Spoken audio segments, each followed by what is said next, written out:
once again, good morning, class 10th students. Today we are going to discuss about our chapter 5, the age of industrialization of your history section.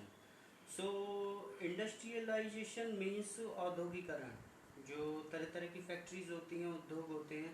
लेकिन ये आप अच्छी तरह से जानते हैं कि जब ये फैक्ट्रीज वगैरह नहीं थे, जब ये इंडस्ट्रीज नहीं थे, लोग तब भी जीते थे, काम सारे तब भी होते थे। सो उस पीरियड को हम क्या कहते हैं? जब इंडस्ट्रियल रिवॉल्यूशन शुरू नहीं हुई थी, कोई भी औद्योगिक क्रांति प्रकाश में नहीं आई थी, तो उस पीरियड को कहा जाता था proto industrialisation. It means proto industrialisation was a phase. एक प्रोटो इंडस्ट्रियलाइजेशन एक ऐसा युग था when there was large scale industrial production, जब ऊंचे बड़े पैमाने पर उद्योगों का औद्योगिक उत्पादन फॉर एन इंटरनेशनल मार्केट, और जो अंतर्राष्ट्रीय मार्केट के लिए किया जाता था, और वो उस समय किसी भी फैक्ट्री पर निर्भर नहीं था। तो उस पीरियड को हम बोलते हैं प्रोटो इंडस्ट्रियलाइजेशन। अब ये प्रोटो इंडस्ट्रियलाइजेशन जो सिस्टम था, this was a part of a network of commercial exchanges. Commercial means जो व्यापारिक लेन देन होते थे, व्यापारिक अदला बदली होती थी, उसके नेटवर्क का एक बहुत ही इम्पोर्टेंट पार्ट था। So the question can come that what is proto industrialisation, then you have to answer the question.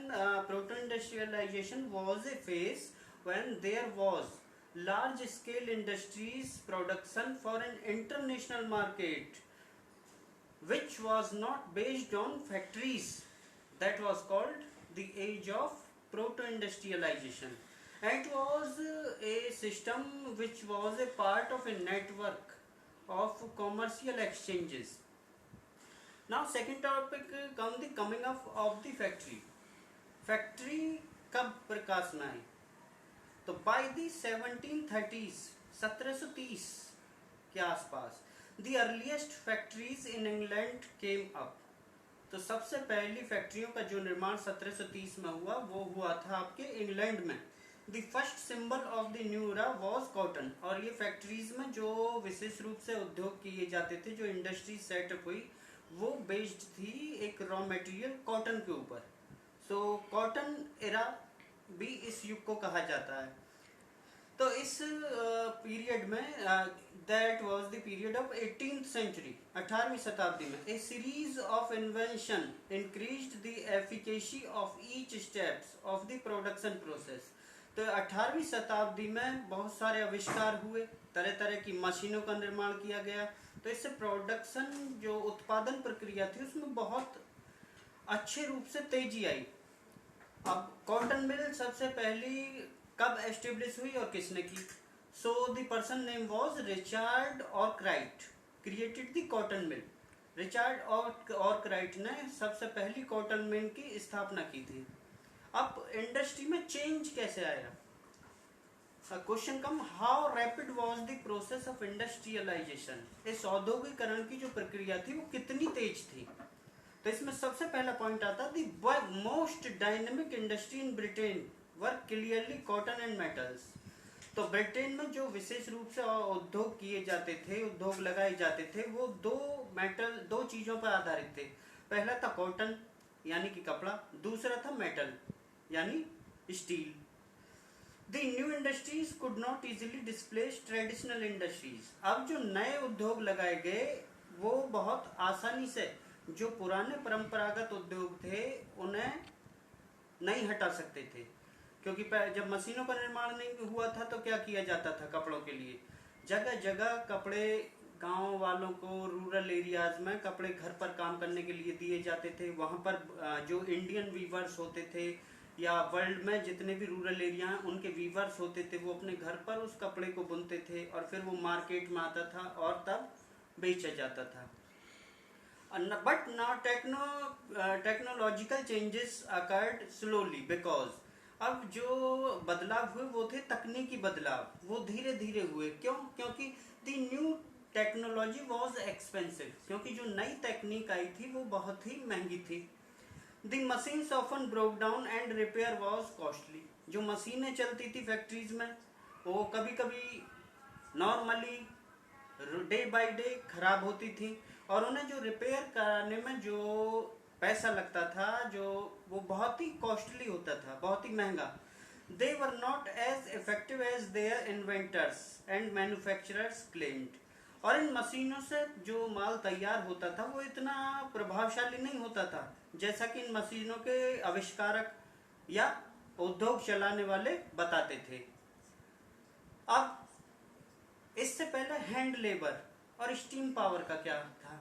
In Victorian Britain there was no shortage of human labour.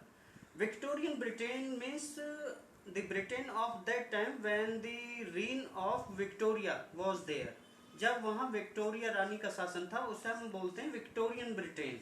और उस समय है जो मानवीय श्रम था, ह्यूमन लेबर, मजदूर, इनकी कोई भी कमी नहीं थी। देयरफॉर इसलिए industries did not want to introduce machines. इसलिए जो इंडस्ट्रियलिस्ट होते थे, बड़े बड़े उद्योगपति, वो मशीनों का सहारा लेना नहीं चाहते थे, वो उनके सहारे को प्रोत्साहित नहीं करते थे। Which required large capital investment, क्योंकि अगर वो इन मशीनों का सहारा लेना चाहते तो उन्हें बहुत बड़ी मात्रा में इन्वेस्टमेंट करना पड़ता। Many seasonal industries were also there who usually preferred hand labour. बहुत सारे सीजनल इंडस्ट्रीज मीन्स जिनका चलने का कोई एक विशेष सीजन होता है, वो उसी सीजन में रन करती हैं, बाकी वो पूरे ईयर ठप रहती हैं। तो ऐसे सीजनल इंडस्ट्रीज भी उस समय बहुत थे जो किसे प्रीफर करते थे? वो करते थे हैंड लेबर को, यानी हाथ से की गई मेहनत। Handmade goods came to symbolise refinement and class. और जो माल हाथ से तैयार किया जाता था वो बहुत ही उच्च क्वालिटी का और गुणवत्ता पूर्वक होता था। अब जो ये काम करते थे हैंड लेबर का, उन वर्कर्स का जीवन कैसा था? Labourers were available in abundance in the market which affected the lives of workers.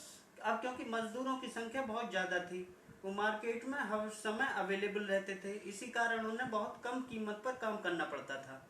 अब इससे क्या हुआ कि इस सब से उनके जीवन पर एक खासा प्रभाव पड़ा।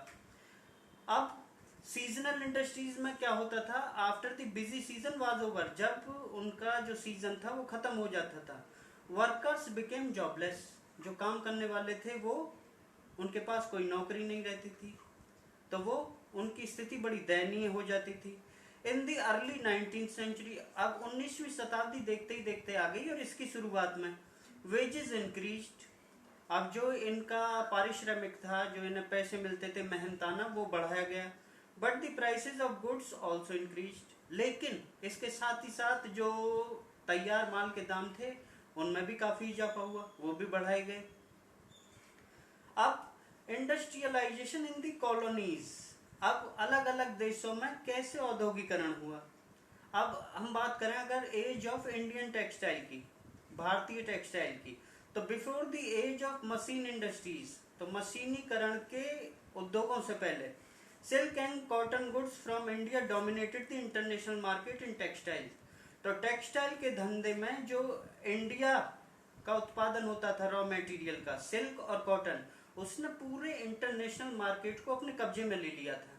यानी भारतीय माल की पूछ हर एक कंट्री में थी, हर एक कोई ये चाहता था कि रॉ मटेरियल इंडिया से मंगाया जाए, कॉटन और silk. A vibrant sea trade operated through the pre colonial ports. अब ये जो कच्चे माल का लेन देन था, ये होता था समुद्री मार्ग के द्वारा। बड़े बड़े जहाज, बड़े बड़े बंदरगाहों से एक दूसरे कंट्री से आते और जाते थे और तैयार माल एक दूसरे को भेजते थे, और रॉ मटेरियल एक दूसरे से कलेक्ट करते थे ताकि उस रॉ मटेरियल को कन्वर्ट करके वो तैयार माल पैदा कर सकें और फिर उसे अपना ट्रेड बढ़ा सकें। अब after the east India company established, अब जब ईस्ट इंडिया कंपनी स्थापित हो गई भारत में, पॉलिटिकल पावर, और उसने अपना राजनीतिक सत्ता भी कब्जा ली। They tried to eliminate the existing traders and brokers and establish a more direct control over the weavers. तब वो चाहती थी ईस्ट इंडिया कंपनी के वो अपने बीच में से ट्रेडर्स, जो व्यापारी होते थे, ब्रोकर्स यानी जो दलाल होते थे, उन्हें हटा दें और एक सीधा डायरेक्ट कांटेक्ट अपने वीवर्स से बना लें। It appointed A paid servant, तो इसीलिए उस ईस्ट इंडिया कंपनी ने एक ऐसे अपने नौकर की नियुक्ति की जिससे पैसे दिए जाते थे, और उसे कहा जाता था gomastha. And the function of gomastha, the work of gomastha was to supervise weavers. उस गोमास्ता का काम होता था उन गरीब हाथ से बुनने कपड़े बुनने वालों की देखभाल करना, कलेक्ट सप्लाईज, तैयार माल को कलेक्ट करना, examine the quality of cloth, जो तैयार माल है उसकी गुणवत्ता की जांच करना। Loans were provided for purchasing raw material for production. अब उत्पादन के लिए जो रॉ मटेरियल खरीदने के लिए जो ईस्ट इंडिया कंपनी थी वो लोन भी मुहैया कराती थी जो गरीब जुलाहे होते थे। The produced cloth was to be handed over to the gomasthas. अब जो तैयार माल होता था वो उन गरीब जुलाहों को उन गोमास्था को हैंड ओवर करना होता था। इन मैनी वीविंग विलेजेस, बहुत सारे गांव में, there were reports of clashes between weavers and gomasthas. बहुत सारी रिपोर्ट्स ये सामने आने लगी कि गांव के गरीब जुलाहे और गोमास्थास इनके बीच में झड़पें होने लगी, झगड़े होने लगे। क्यों? Because the new gomasthas were outsiders, कि जो कंपनी ने जो गोमास्थास अपॉइंट किए थे वो बाहर के थे, with no long term social link with the village, जिनका गांव से कोई भी सामाजिक रिश्ता बहुत लंबे समय से नहीं था। तो as cotton industry developed in England, अब जैसे जैसे इंग्लैंड में कॉटन इंडस्ट्री डेवलप होने लगी, industrial groups pressurised the government to import duties on cotton textiles. अब उसने क्या काम किया, जो औद्योगिक ग्रुप थे उन्होंने सरकार पर दबाव बनाया कि वो इम्पोर्ट ड्यूटीज लागू कर दे जो भी माल आयात किया जाता है, so that Manchester goods could sell in Britain without competition, ताकि जो ब्रिटेन का मॉन्चेस्टर गुड्स मीन्स जो ब्रिटेन के लंदन में तैयार किया जाता था वो आसानी से बिना किसी प्रतियोगिता के मार्केट में बेचा जा सके। Also they persuaded the east India company, और उन्होंने ब्रिटिशर्स ने ईस्ट इंडिया कंपनी को भी मनाया to sell British manufacturers in Indian market as well, कि वो ब्रिटिश सामान को भारतीय बाजार में भी उसकी बिक्री शुरू करे। तो इस प्रकार से cotton weavers in India faced two problems at the same time. जो कॉटन वीवर्स थे भारत में, उन्होंने एक ही समय में दो समस्याओं का सामना किया। पहला, देयर एक्सपोर्ट मार्केट कोलैप्स्ड, उनका जो निर्यात बाजार था वो बंद हो गया। As market overloaded with Manchester imports, क्योंकि मार्केट में जो भरमार हो गई थी वो ब्रिटेन से आयात किए हुए सामान की भरमार हो गई थी। Second, availability of lower cost cotton goods produced by machines. अब जो मशीनें थी उनसे जो कॉटन गुड्स तैयार होता था उसकी कीमत बहुत कम होती थी, तो उस कीमत से भी उनको जूझना था। उसके बाद क्या हुआ, फैक्ट्रीज कम अप, फैक्ट्रियों का निर्माण हुआ। इन 1854 1854 में the first cotton mill in Bombay came up, तो पहली कॉटन मिल बॉम्बे में सेटअप की गई। इन 1855 1855 में फर्स्ट जूट मिल इन बंगाल केम अप, तो पहली जूट मिल की स्थापना बंगाल में की गई। बाय 1862 1862 तक 4 कॉटन मिल्स केम अप, जो 4 कॉटन मिल्स थी वो उभर कर आ चुकी थी। इन 1862 1862 में another jute mill came up, एक और जूट मिल तैयार हो गई। इन द 1860s, तो 1860 के दशक में the Elgin mill was started in Kanpur, तो कानपुर में एल्जिन मिल को भी शुरू कर दिया गया। इन 1861 1861 में the first cotton mill of Ahmedabad was setup, तो अहमदाबाद में पहली कॉटन मिल की स्थापना की गई। In 1874 the first spinning and weaving mill of Madras began production, 1874 में पहली कपड़ा बुनने वाली स्पाइनिंग व्हील जो मद्रास में सेटअप की गई थी उसने अपना प्रोडक्शन शुरू कर दिया। अब नेक्स्ट टॉपिक आता है द अर्ली एंटरप्रेन्योर्स, तो इसके शुरुआती परिणाम क्या हुए। इन बंगाल, तो बंगाल में द्वारकानाथ टैगोर, जो एक व्यक्ति थे, बड़े महान व्यक्ति थे, Dwarkanath Tagore, made his Fortune in the China trade, उन्होंने अपना भाग्य आजमाया चाइना ट्रेड में। इन Bombay, Persis like Dinshaw Petit and Jamsetji Tata, who built huge industrial empire in India. तो बॉम्बे में परसिस, दिनशॉ पैटेट और जमशेदजी टाटा ने एक बड़ा औद्योगिक साम्राज्य इंडिया में खड़ा कर दिया. आफ्टर कॉलोनियल पावर केम इन पावर, जब ब्रिटिश रूल सत्ता में आ गया, Indian businessman were board from trading with Europe in manufactured goods. तो भारतीय जो व्यापारी थे उन पर सरकार ने बैन लगा दिया कि वो यूरोप के साथ किसी भी तैयार माल का व्यापार नहीं कर सकते थे. अब जो काम करने वाले थे वो कहाँ से आते थे? Where did the workers come from? तो in most industrial regions workers came from the districts around. जो आसपास के जिले होते थे, बहुत सारे इंडस्ट्री औद्योगिक क्षेत्रों में जो काम करने वाले आते थे वो आसपास के जिलों से आते थे. Industrialist usually employed a jobber to get new recruits. तो जो उद्योगपति थे उन्होंने अपने हर एक कंपनी में, हर एक फैक्ट्री में एक जॉबर रखा हुआ था. जॉबर का काम था कि नई भर्तियों को देखना. He got people from his village. वो गांव से लोगों को बुलाता था अपने गांव से. एंश्योर्ड देम जॉब्स, उन्हें नौकरियां देता था. Help them settle in the city, और शहर में उन्हें सेटल होने में उनकी मदद करता था. अब पेक्युलियरिटीज ऑफ इंडस्ट्रियल ग्रोथ, इसमें क्या दुविधाएं हैं? European managing agencies established T and coffee plantation. तो जो यूरोपियन एजेंसीज थी उन्होंने टी और कॉफी का प्लांटेशन शुरू कर दिया. Acquiring land at cheap rate, उन्होंने भूमि का अधिग्रहण शुरू कर दिया बहुत ही सस्ते रेटों पर. फ्रॉम द कॉलोनियल गवर्नमेंट, और उस गवर्नमेंट से जमीनें ली जो कि खुद कॉलोनियल गवर्नमेंट थी. By the first decade of the 20th century, तो 20वीं शताब्दी के पहले दशक में द स्वदेशी मूवमेंट प्रमोटेड इंडियन इंडस्ट्रीज. जो स्वदेशी आंदोलन शुरू हुआ था उसने भारतीय उद्योगों को प्रमोट किया. फ्रॉम 1906 से more over the export of Indian yarn to China declined. हालांकि जो भारतीय निर्यात था चाइना को धागे का, वो उसमें घटोतरी आई. Since produce from Chinese and Japanese mill flooded with Chinese market.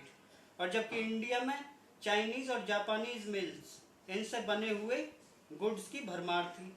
During the first world war, पहले विश्व युद्ध के दौरान, British mills busy with war production to meet the needs of the army. जो ब्रिटिश की मिल्स थी वो busy थी युद्ध के लिए सामान तैयार करने में, जो आर्मी की आवश्यकताओं की पूर्ति कर सके. Manchester imports into India decline. तो मानचेस्टर जो आयात था गुड्स का वो भारत में घट गया. आफ्टर द वॉर, जब युद्ध समाप्त हो गया, Manchester could never recapture it's old position in the Indian market. तो मानचेस्टर गुड्स अपनी पुरानी वाली पोजीशन भारतीय बाजार में दोबारा प्राप्त नहीं कर सका. अब स्मॉल स्केल इंडस्ट्रीज प्रीडोमिनेट. अब जो छोटे उद्योग थे उन्होंने कैसे उनकी उन्नति कैसे हुई, वो कैसे प्रकाश में आए? Large industries formed only small segment of the economy. अब जो बड़े बड़े उद्योग थे वो एक अर्थव्यवस्था में एक छोटी सी भूमिका निभाते थे. And most of them were located in Bengal and Bombay. और उनमें से ज्यादातर बंगाल और बॉम्बे में एस्टेब्लिश थे. इन द 20th सेंचुरी, 20वीं शताब्दी में, हैंडीक्राफ्ट्स प्रोडक्शन, हाथ से बनाया हुआ सामानों का उत्पादन, एंड हैंडलूम एक्चुअली एक्सपेंडेड, इसका विस्तार चारों ओर होने लगा. By the second decade of the 20th century, 20वीं शताब्दी के दूसरे दशक में, weavers used looms with a fly shuttle. अब जो जुलाहे थे वो लूम्स यानी तरह तरह के सतरंगी धागों का प्रयोग करने लगे. अब मार्केट फॉर गुड्स. अब इस सामान के लिए मार्केट की व्यवस्था कैसे हुई? New consumers are created in through advertisements. विज्ञापनों के द्वारा नए नए उपभोक्ताओं को आकर्षित किया जाता है. Advertisement appear in newspapers, magazines, hoardings, street walls, television screen. जो भी एडवर्टाइजमेंट थे वो न्यूज़पेपर में प्रकाशित होते थे, मैगजीन में होते थे, बड़े बड़े होर्डिंग्स सड़कों पर लगाए जाते थे, गलियों की दीवारों पर पोस्टर लगाए जाते थे, यहाँ तक कि टेलीविजन पर भी एडवर्टाइजमेंट दिखाए जाते थे. Advertisement became a vehicle of the nationalist message of स्वदेशी. तो विज्ञापनों ने यहाँ एक वाहन का काम किया जो स्वदेशी राष्ट्रीय संदेश का वाहन साबित हुआ। तो these are the notes of this chapter, so listen it carefully, the written work will be sent to you very soon.